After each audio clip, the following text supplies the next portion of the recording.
Golf. What? A sport taken from the first game? Well, this game has 12 sports, but 2 of them are improved versions of 2 from Wii Sports.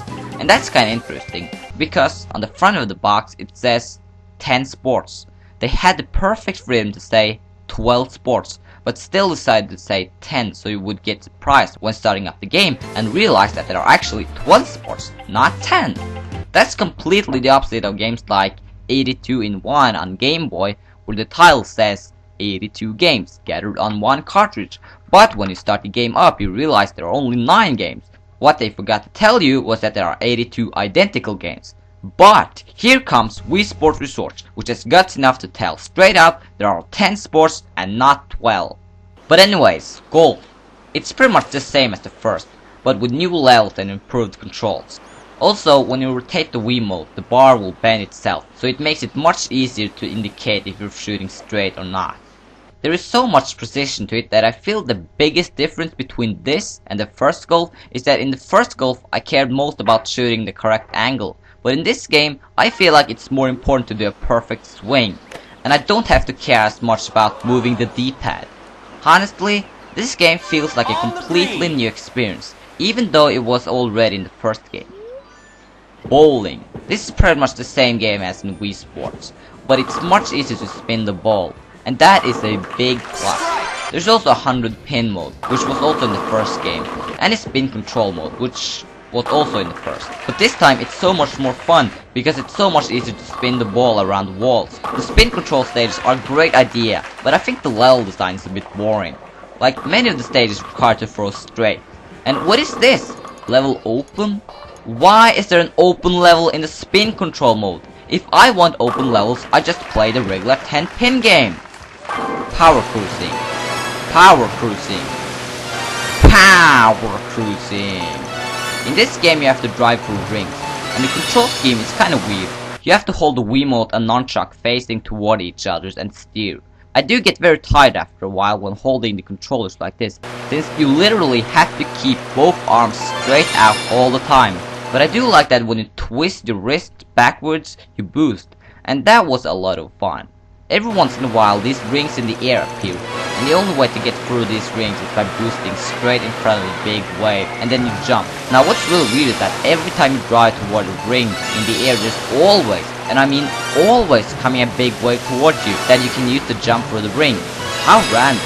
I think there's only one solution to it. Either these waves are created by God himself, or maybe I'm just the Lord of the Rings. Canoeing. It's gonna be hard to tell my opinion on this one, but I'll still try. The controls are really responsive, but you often get stuck into objects and it gets kinda boring. This game is more fun with a friend as you have to teamwork to get to the goal as fast as possible. There's also a versus mode, which is okay, but for crying out loud my arms get so tired of playing this. And then there is cycling. This one is, well, the musics are really good and there's a nice overall atmosphere to it. You have to drive behind someone to retrieve your hearts. So there is some strategy, but you lose hearts way too quickly.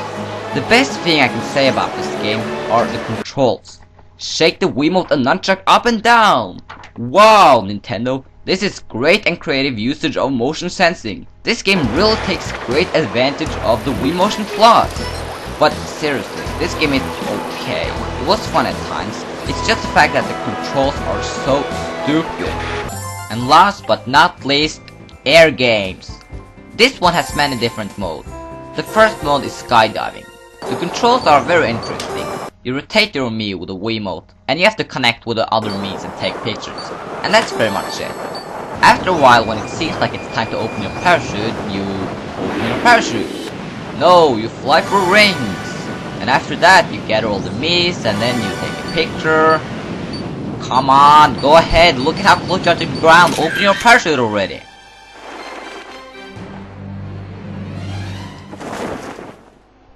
Next mode is completely different. In fact, it has nothing to do with skydiving. Instead, you fly around the island and looking at information spots. It's kind of like a sightseeing tour, and I really enjoyed reading about the different places on the island. The controls are nearly perfect. You can do spins and loops, shoot bullets, and everything you would expect is possible. The only thing I don't like is that in order to boost, you have to push the Wiimote forward, and in order to brake, you have to pull it backwards. Why couldn't there just be a speed change, so when you wanted to go fast, you push the Wiimote forward, and when you wanted to go back to normal speed, you pull it back? But no! If you want to go fast, you have to keep pushing the Wiimote constantly. But you know what? To be a bonus they added to this game, it is actually really fun. I find myself spending more time with the airplane than I did with the actual skydiving. The third and last mode is dogfighting, which only works multiplayer. And if you wanna play this, you better buy another Wii Motion Plus. And I think it was worth it. This game doesn't work online. And the reason is obviously because if the game did go online, we wouldn't have to buy another Wii Motion Plus. Besides, this is a game you're supposed to have fun with your friends in the same room. Well, that's pretty much it.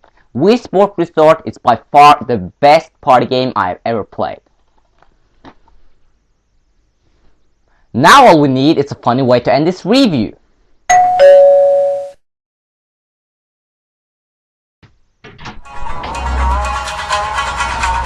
We would like to play.